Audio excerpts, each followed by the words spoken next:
This is Self-Made, a Saya podcast. 2024 was the Oh, it's recording. We're recording. what the I thought you were. No. That's awesome. All That's right. no, I love that. I love that because I thought you were like, practicing.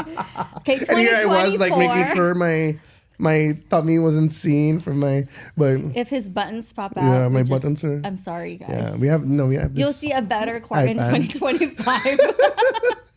More abs next time. I'll make sure. This is the before episode. Oh, this better be. Body transformation. Okay, guys, 2024 was a big year for us. A year of big decisions. Some easy, some a little harder. In this episode, we're diving into the moments that led us to Saya, how we made those calls, what we learned, what we could have done better. Quark, you moved to Singapore with Bianca. Is it 2 years ago now? 2 years ago. 2 yeah. years ago. 2 and a What's half. been the biggest learning or revelation in the past 2 years, especially leading up to Saya? Well, the most shocking learning, which shouldn't be a shock at all, is, nothing is ever a sure thing, especially when it comes to massive multinational corporations. So, we talked about this in the very first episode, but when I joined Amazon, I was kind of like, yeah, this is it. Amazon, multi-billion-dollar company. And then like, okay, this is until I retire, this is the thing. And not even 2 years, not even 2 full years later, it's like, whoa, the rug was pulled out from under you. And so I think even though now we have our own thing, of course, it's not a sure thing, but at least there's more sense of control, there's more fulfillment, there's more like ownership, right? So that's the good thing. But again, guys, like nothing is ever sure, even if the place you work for has billions and billions of dollars. Yeah. I think there's always an element of risk, right? But you mentioned, now having your own thing, you find it more fulfilling. It's only been 5-6 months for us. What's been the most fulfilling so far, other than being around me and Michelle? Being around the clients as well. Actually, no. I'm just so inspired by the people we've been meeting, like Mel from last night from Builda, and I'm Yong from somewhere else. He's like Yoda. He's got this like Zen You're older than quality. him I know. No, I was talking to Kimberly. Sorry, I'm just dropping these names that listeners don't know, but we work with a branding company called Somewhere Else, and just the integrity of this guy to say like, I don't want these companies because they add to the pollution of the of the ecology, and or I don't know if I really want to work with these people because and it's just really coming from a place of purpose and of like integrity and of values and principles. It's kind of like wow. It's finding that Saya, that sense of joy, that sense of self in the people we work with. Saya. Super, Michelle, when I resigned from Maker Lab, I encouraged you to stay. Handing over to you, take advantage of the opportunity. Let's not talk about why you ended up resigning anyway, but let's talk about how you made that decision. Was there a formula, methodology that you applied to get there? I think at the core of it, I was led by my intuition. There are ways that I make decisions. One of it is I think about, push and pull factor. What is pushing me away from what I want versus what is pulling me towards, what I want. And so it was a balance of like actually experiencing Sunday scaries, which I've rarely experienced in my life. And then versus knowing like, what is it that I wanted to do? So it was really clear that being there wasn't giving back to me anymore. So it was a very jarring experience waking up and going to work on Mondays. It's so visceral, right? And it's also so cerebral, stepping into a space and, the work that you can do is so good and it's so much, but you just no longer felt fulfilled doing it. So that was a whole bunch of known factors that I knew that I didn't feel good being here anymore. Balancing that out with what I didn't know, which is what was I going to do and like where would I land up? And eventually, I mean, what led me to my decision was a few core principles in my life. Like, does it make me feel good? Was it something that I was proud of doing, whether or not I knew it or not? What are, and also did it make me feel proud of myself? At the end of the day, was it something that I could live with and go to bed like feeling assured and confident, like, okay, these are the right decisions that I've made that are going to propel my life forward. So really all around, me, myself as an individual, and then like looking at all the external circumstances, like, did it fit? Like, is this the me that I want to be? But yeah, that's amazing that this early on you already know that, because it takes a long time for a lot of people to realize that, right?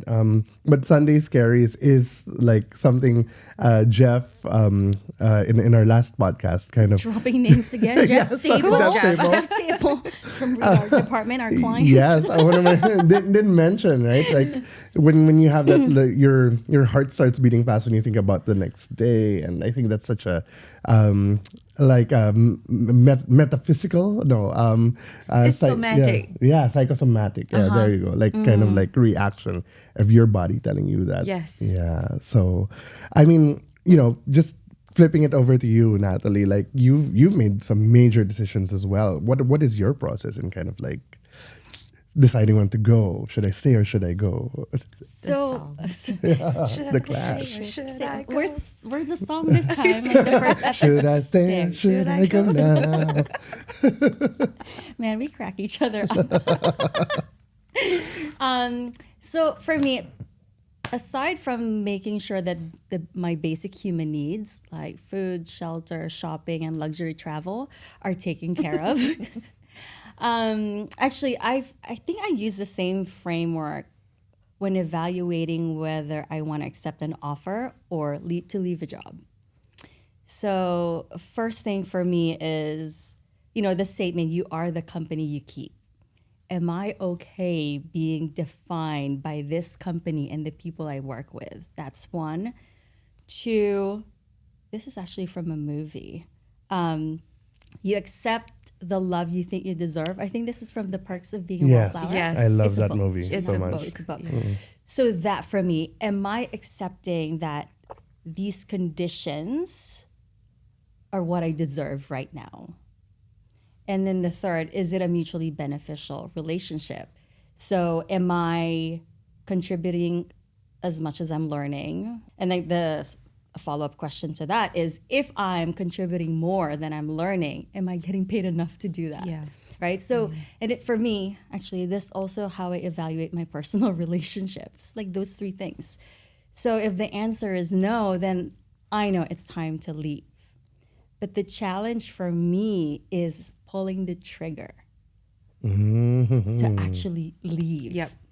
So there's that. I don't know if it's, I know it's that sense of responsibility. Like we talked about, my parents are divorced. I'm the oldest child. So there's always that sense of responsibility. You feel like the linchpin, but if I leave, it's going to leave a gap, So I felt obligated to stay. And looking back, I've stayed too long for a lot of them. I don't actually leave until things become so toxic and detrimental to my well-being that I start having like breaking out in hives and rash like all over my body. And in the end, because it's just so negative, that I've fallen into, office politics. Like I myself have become that toxic person. Yeah. So yeah, like looking back, it's my two of the longest jobs I've had over 4 years. I should have left before year 3.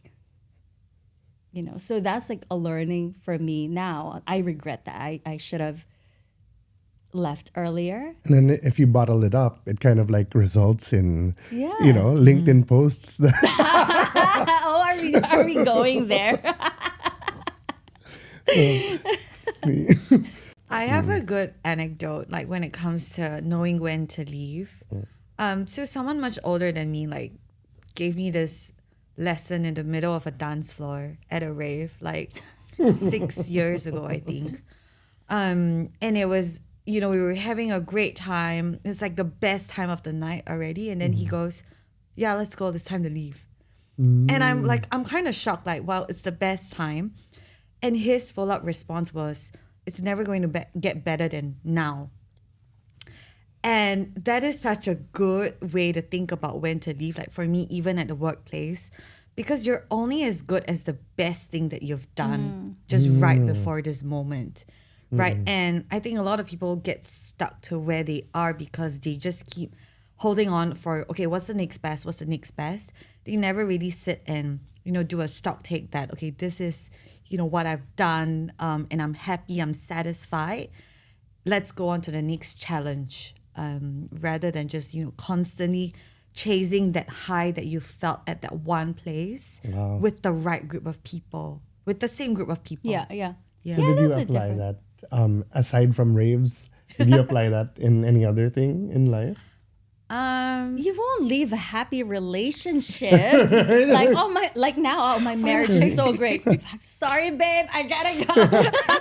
Or you're in the middle of a really good like pasta dish. Yeah. This is delicious. No, but Go. I do think the takeaway is you do need time to reflect, right? Instead of like the chasing or because sometimes you're thriving or trying to survive that you don't pause. Wait, I've been surviving. I've stopped thriving 6 months ago. I'm now just in survival mode. It's been 6 months. Yeah, no? You kind of have to hear that bass drop, feel that, recognize it. And yeah, so cool. What about you, Quark? Looking back, what's one career decision that you wish you would have made differently? I wish I was more aggressive in my youth, honestly. Like, I mean, I'm super lucky to have, kind of been accomplished at a younger age, and I got a lot of opportunities. I remember I won this film. I won in this film festival in New York. And the prize was, okay, you get to pitch to MTV Films, which was like a big thing, and I never did.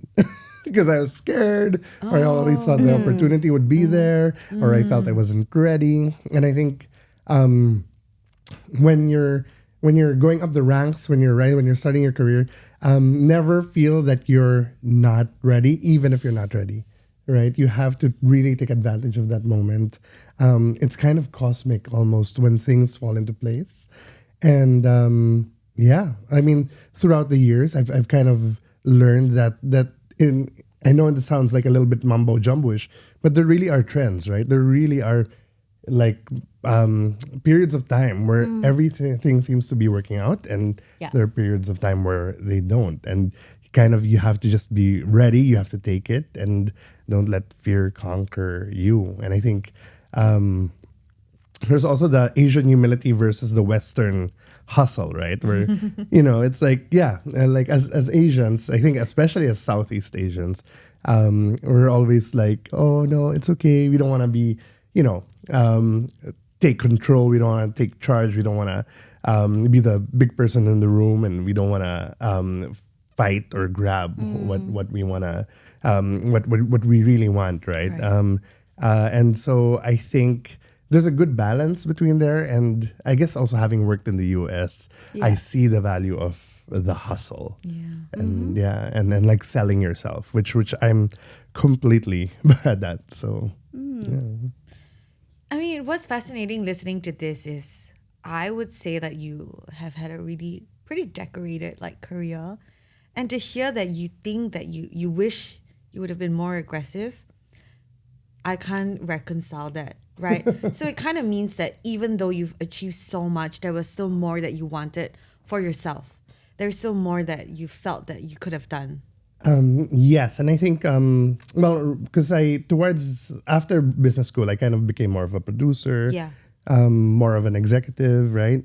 I always wonder, like, what if I just really, followed the creative all throughout and kind of like I was just a little more, chasing after that a little more. Always the what ifs. But do you think it was because, you said this was when you were younger. Were you missing that mentorship? Were you just, I'll figure it out myself? Did you have that figure, like someone to talk to and, someone pushing you?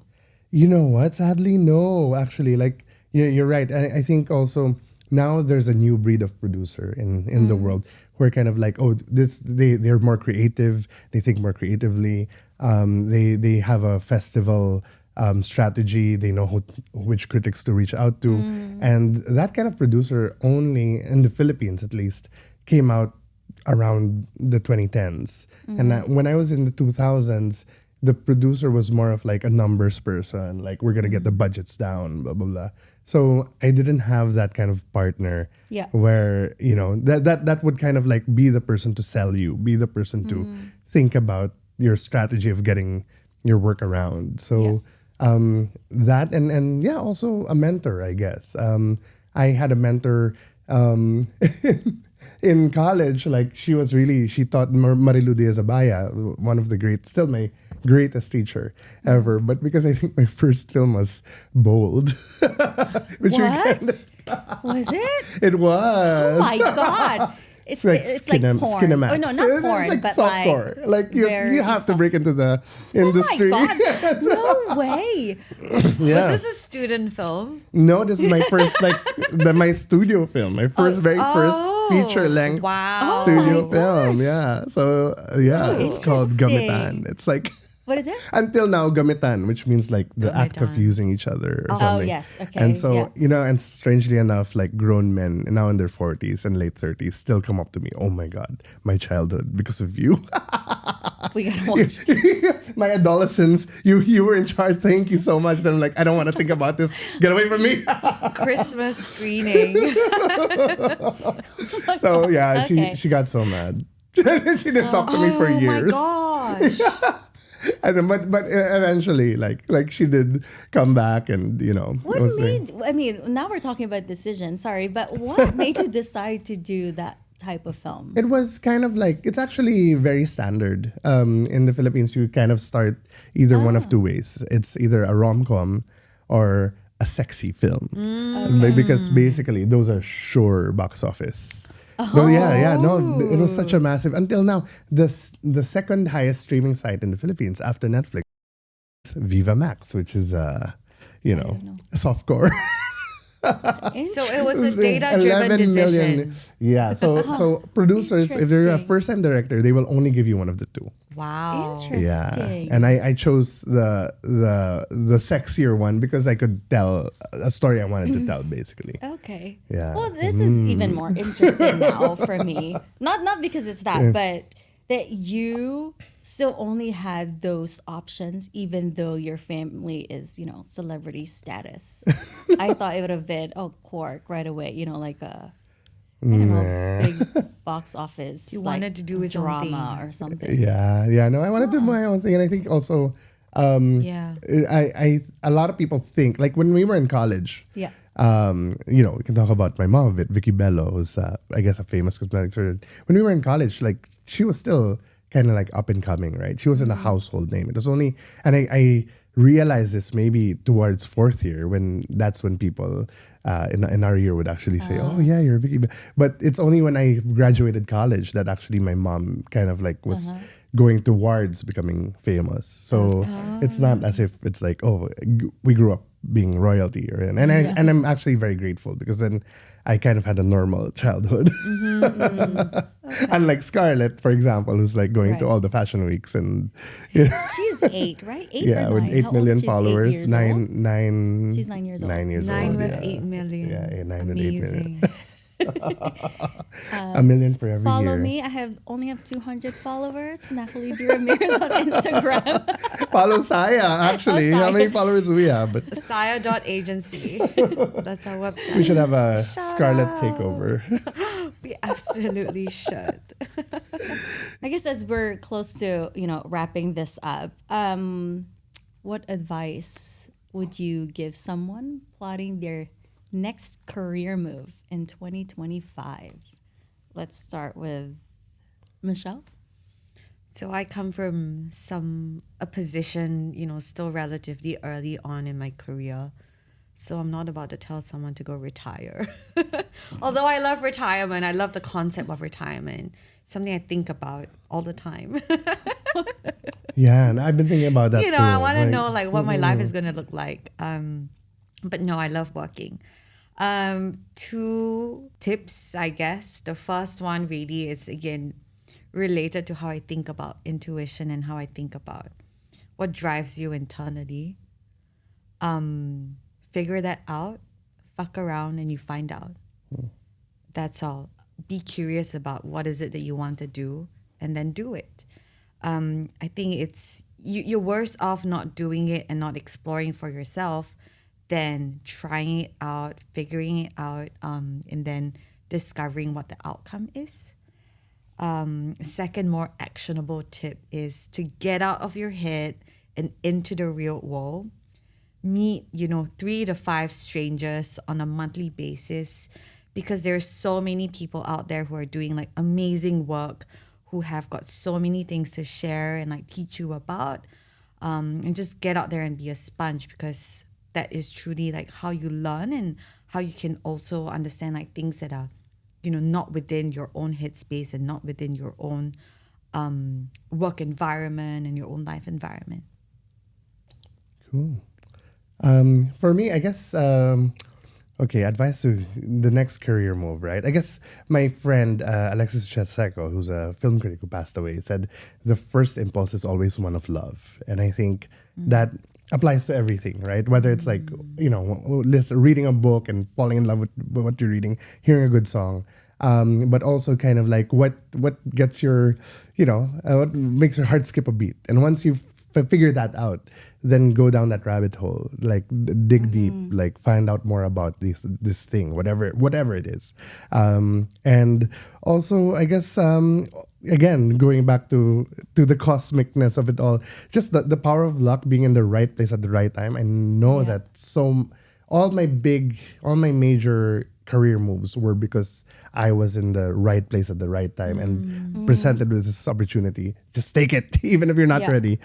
And then there was a time when I was in LA working for a film studio, but I was more of the administrative side. And I was talking to this guy who was into film finance, and I said, "Why don't you do TV finance? That's where the money is right now." And he said, "I know I can do TV finance if I want. It would be so easy, but that's not what's in my sleep. Like film is what's in my sleep. So do what's in your sleep, whatever you think about the minute you wake up, when you're zoning out while taking the bus, when you're in the shower, well, what are you thinking about? And do that. Do what's in your sleep." And how about you, I Nathalie? am glad about that sleep, because I definitely go to sleep thinking about Saya, and I wake up excited even at 6:30 in the morning after my drop off my kid, at the bus. I'm just excited to get to work. I guess similar sentiment to you guys. You don't have to know exactly what you're going to do next, but you do need to take time to get to know yourself. I think, for me, self-awareness is a compass for your career. What are your strengths? What are your weaknesses, your priorities, non-negotiables? Because that will help you define or identify possibilities for your next move. And there's always going to be an element of risk. Like, we know this. We say the grass is greener, the devil, but is the upside worth the risk? And that's really only you can tell. Yeah. Decisions. So on that note, thank you for joining us as we reflected on the choices that brought us to Saya. It's true, the decisions or approaches our approach to decisions help us get to where we want to be. Those big decisions, every choice, every decision, whether we do it reluctantly or deliberately, impact our process of becoming. So here's hoping that Saya's reflections inspire your next moves in 2025. Merry Christmas and a Happy New Year. Yeah. Should have worn Christmas sweaters. Happy holidays. Happy No, we say now happy winter holidays.